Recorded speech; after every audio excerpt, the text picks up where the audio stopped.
So just to confirm, if you're installing one of these, yes, getting the rubber around the outside of the windshield is a complete pain. I'm doing it inside, so it's warm enough. It's about 60 degrees outside here today, but it seems to kind of snap into place, and you'll know if it's on if you kind of feel a little click, especially around these corners. As you try to weave around these corners, it is going to pop back up on you until you actually get it clipped into place.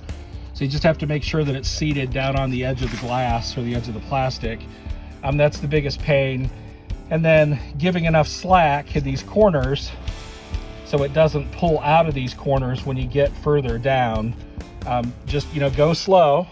Make sure you brace it in such a way. I'm actually doing it on a carpeted floor, so I can brace it with my knees on the back side while I'm pushing straight down and putting pressure on this. So right now, I'm about 50% of the way around. Yeah, it's taken me probably 20 minutes to get that far, and still going. So I figured I'm gonna have about an hour into just getting the rubber gasket or seal around the outside of the windshield.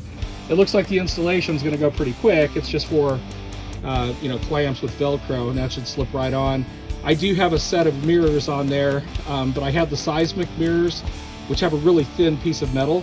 So this seal is going to have no problem going right over top of those mirrors that are mounted to my roll cage. So I'll finish this up. Again, just taking my time, making sure that the rubber is snapped into place along this whole perimeter. And you'll see that it's up a little bit here, so it's not snapped into place here. I need to make sure that's down before I continue around. You start at the top, so you'll have a seam right here at the top in the middle, start right in the middle. When I get around, I may have a little bit of trimming to do at the end, but so far going pretty easily.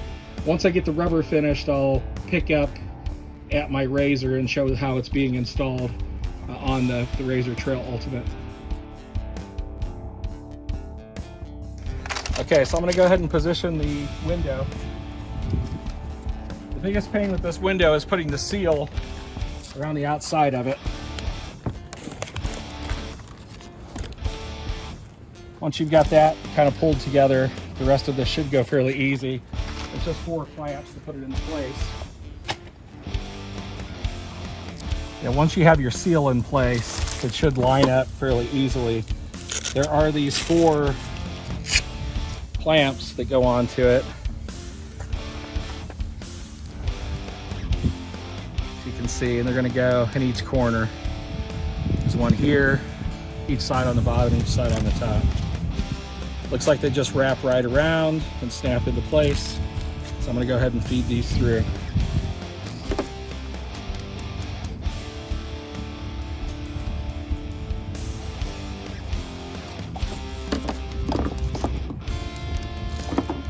And of course, once I get it all put into place, I'll then take the blue plastic off.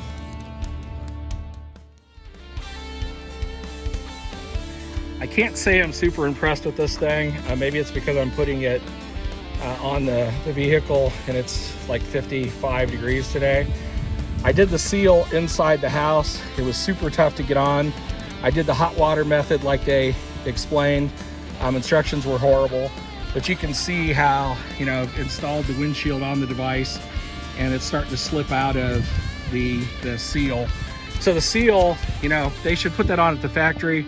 But if they charged $50 and sealed it, that would be way better than expecting us to do it when we get it.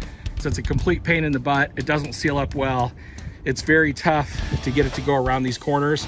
And then when you get out in the cold like I am right now, I guess if you did it on an 80 or 90 degree day, it'd be a different story. The other thing is the clamps, which are supposed to go around the outside of the rubber and then fit in here to kind of pull this together.